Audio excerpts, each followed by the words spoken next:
Ataupun ketika klaim orang Kristen yang mengatakan bagaimana Muhammad itu nggak ada saksinya dia itu jadi nabi, wong di gua Hira menerima wahyu di gua Hira, siapa yang saksinya? Jibril datang, siapa yang bisa menyaksikan bahwa yang datang itu Jibril? Itu bisa saja karangan Muhammad, kan kayak gitu kan sering.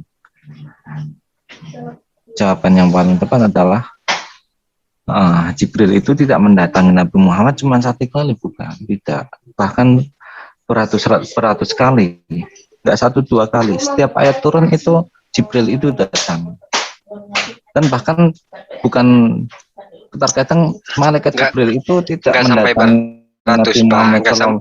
Nggak sampai beratus, Nggak sampai beratus, itu 23 nggak sampai beratus. Ya pokoknya dalam 23 tahun itu malaikat Jibril selalu sering mendatangi Nabi Muhammad SAW. Ya, bahkan dikala tidak menyampaikan wahyu, malaikat Jibril itu mendatangi dalam rupa manusia. Itu juga seperti yang dicontohkan yang ada di Lukas, bahwa malaikat Jibril itu mendatangi ya, saya kayak gitu. Saya komparasikan. Jadi ya, Jibril itu bisa berwujud manusia yang tidak membekas, itu ada di Sahih Bukhari. Ya, gitu ya, walaupun Pak, ya. tidak ada di Al-Quran, ya. Biasanya orang-orang Kristen itu juga orang-orang Islam kan harus mempercayai Sahih Bukhari, maksudnya kitab-kitab hadis yang sahih, harus mencari sunnah Nabi, hadis-hadis Nabi. Itu Nabi Muhammad SAW mengabarkan bahwa malaikat Jibril itu mengajarkan Islam, iman, ihsan, kayak gitu. Itu juga di lain waktu Nabi Muhammad itu yang nyata-nyata sahabat-sahabat itu lihat dalam penampakan manusia, malaikat Jibril menyamar jadi manusia, ya, datang pada Nabi Muhammad SAW. Dia datang pada Nabi Muhammad dalam rupa seorang yang tampan dan tidak ada bekas dari perjalanan jauh. Masa ada orang asing yang tidak ada bekas perjalanan jauh kalau dia bukan malaikat? Kan aneh. Mereka juga tidak kenal siapa dia, tiba-tiba tanya. Itu disaksikan oleh para sahabat-sahabat Nabi. Bukan hanya satu orang, mereka sedang duduk-duduk bersama Nabi dan mengajarkan apa itu Islam, apa itu iman, atau apa itu ihsan. Itu. Silakan. Aku mau tanya Pak Opik, Jibril itu malaikat atau kudus? Menurut Bapak itu di Muslim sendiri, maksudnya gimana? Karena ada juga orang Muslim mengatakan Jibril itu Roh Kudus, ada yang mengatakan itu malaikat. Betul itu Pak? Itu? Boleh Bapak jelaskan Pak? Benar semua. Oh, berarti malaikat itu adalah malaikat juga. Itu gini loh. Ini kan kamu bertanya tentang konsep Islam ya? Iya. Saya berarti jawabnya tentang konsep Islam. Boleh nanti dipantah, nggak apa-apa. Boleh nanti dipantah, nggak apa-apa. Saya terangkan dulu ya. Itu Jibril itu malaikat, dan nama lain Jibril itu roh. Allah memberi julukan Rohul Kudus. Allah yang memberi julukan Rohul Kudus. Roh yang suci. Itu. Ya oke Pak, nggak apa-apa. Artinya begini. Kalau aku sih artinya gini, tidak masalah bagi aku. Cuman artinya ada perbedaan, dan perbedaan itu menurut saya sangat bagus. Perbedaan. Karena gimana perbedaan? Gimana maksudnya?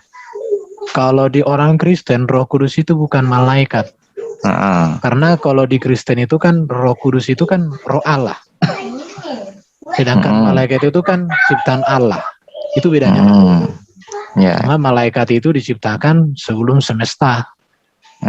Tapi kalau Roh Kudus itu bukan ciptaan. Di situ bedanya Pak. Jadi Jibril itu memang Jibril kalau diumpamakan dengan Gabriel Gabriel itu kan malaikat, itu pelayan, pesuruh yang disuruh-suruh Allah untuk menyampaikan kabar.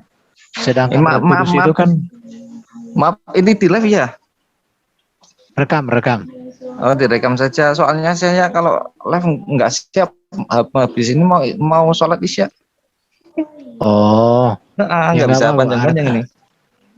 Artinya kan kalau berarti ada perbedaan ya, dan menurut saya tidak masalah itu. Jadi perbedaannya itu sangat jauh sekali. Jadi bagi kalian Jibril sama dengan Roh Kudus, bagi Kristen Jibril itu bagi Kristen malaikat itu bukan Roh Kudus. Tapi malaikat malaikat itu makhluk roh. Tapi kalau Roh Kudus itu roh Allah sendiri.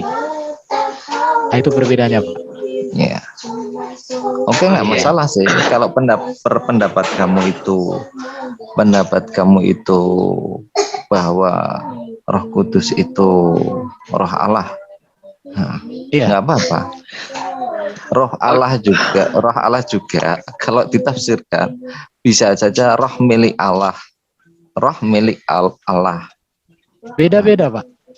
Kalau di Kristen itu roh Allah itu kekal ada dalam dirinya, maka dikatakan roh Allah itu kan keluar dari Allah.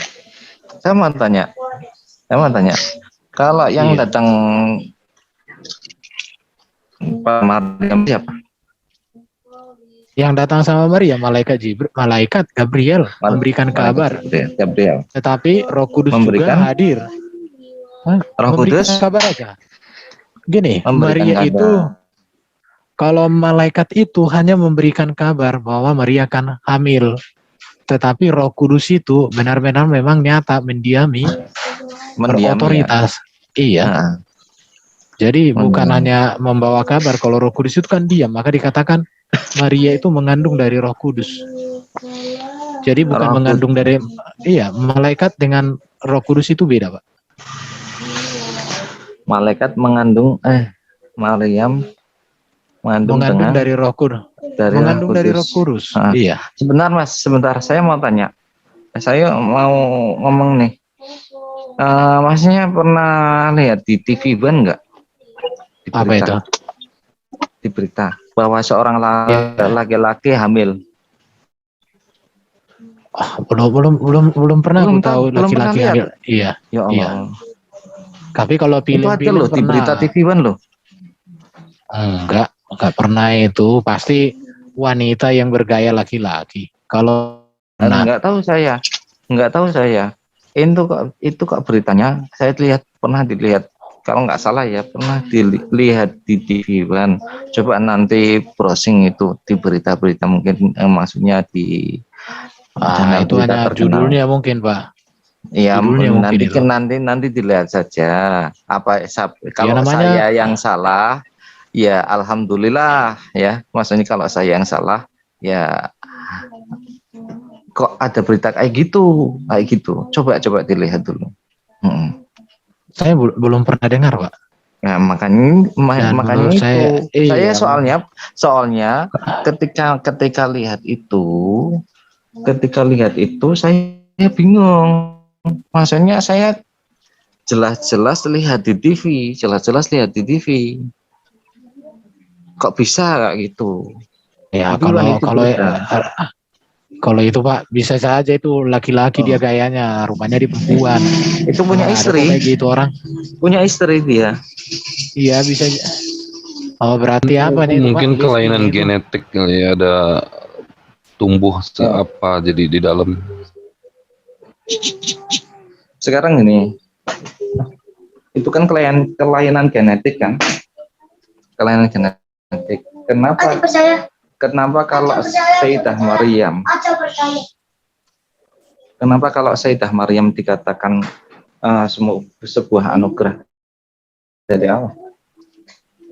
Ya, Allah bisa menjadikan pengenapan tentang penciptaan Allah. Allah pernah bisa menggenapi tentang penciptaan Allah itu dengan adanya Isa, dengan adanya Adam, dengan adanya Hawa, dengan adanya kisah sekarang ini ada di TV, itu ada. Coba dicek Ya, aja. walaupun ada Nah, diduga kelainan genetik, tapi selama itu belum dibuktikan secara ilmiah, belum ada penelitian ya tentang itu. Kita tidak bisa Ya, mengatakan bahwa berita itu benar. katanya ada penelitian. Nyatanya berdasarkan pengakuan Thomas, dia itu bukanlah laki-laki tulen, melainkan seorang transgender yang tidak melakukan pengangkatan rahim. Ya, Oh, Makanya ya. Thomas masih bisa Betul ya. pom gitu. Berarti itu transgender dari wanita.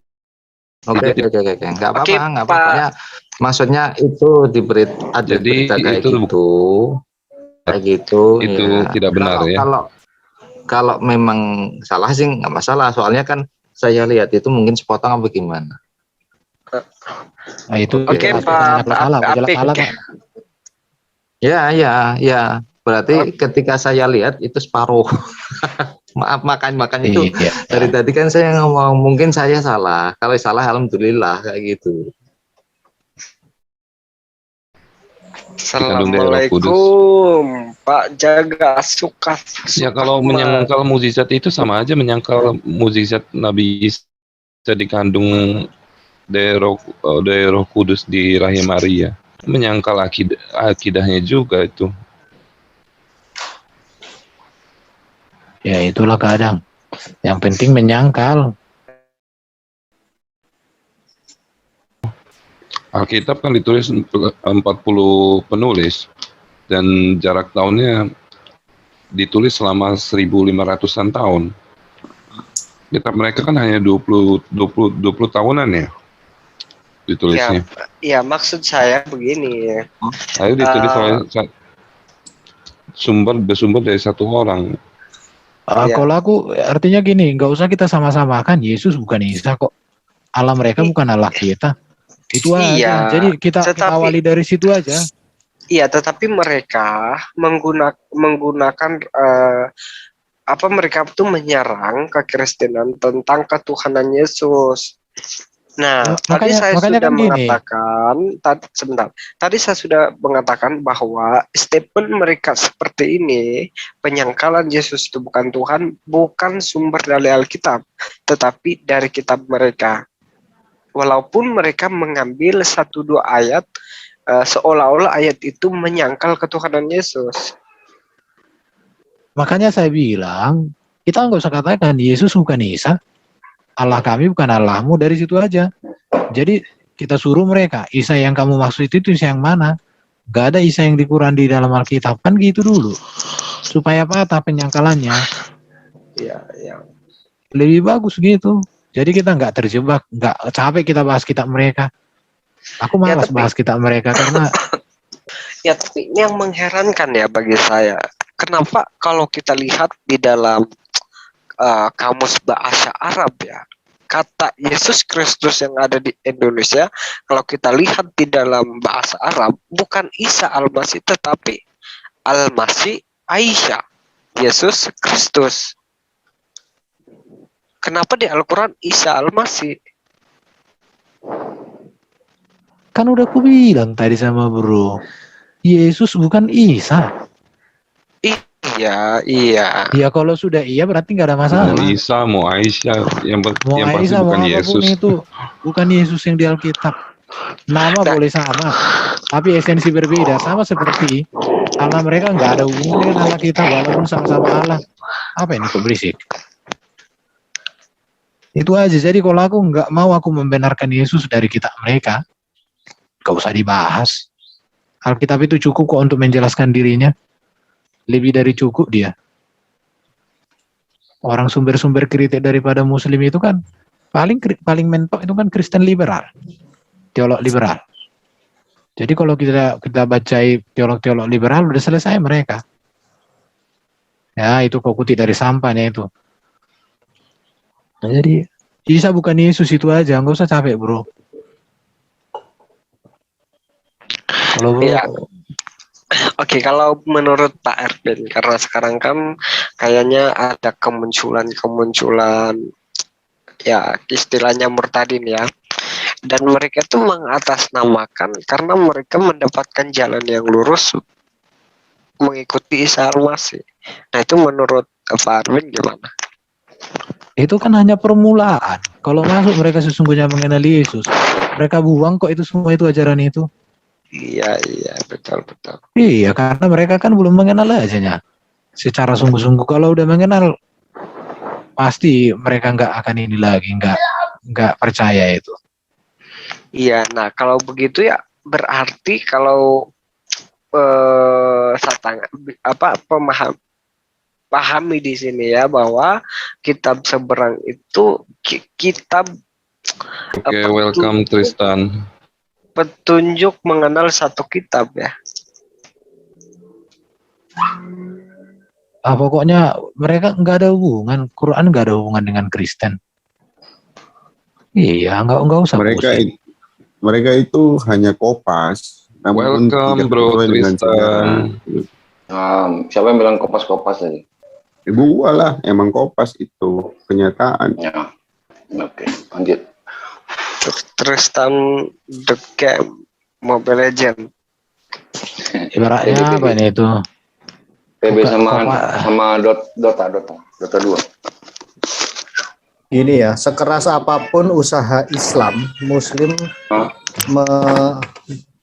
mengatakan bahwa Islam itu punya kesinambungan dengan Yesus Kristus, itu makin kesini makin tidak bisa dipercaya karena kan keterbukaan informasi ya, internet.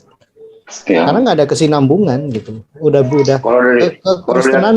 kekristenan bicara tentang teologi perjanjian antara Allah dan manusia. Di Islam nggak ada. Islam datang hanya dengan dua isu, monoteisme, menegakkan monoteisme, dan merubah semua cerita kronologis sejarah. Ya. Itu saja. Tidak ada kaitannya dengan antara kemesiasan, keselamatan, perjanjian Allah dan manusia, teologi kerajaan yang Allah nubuatkan kepada Daud, itu nggak ada. Jadi sekeras apapun usaha Islam itu semakin aneh menurut saya, Pak Tristan. Oke. Beda ya, beda gitu. Tapi saya senang ngomong gini daripada ngomongnya semalam itu.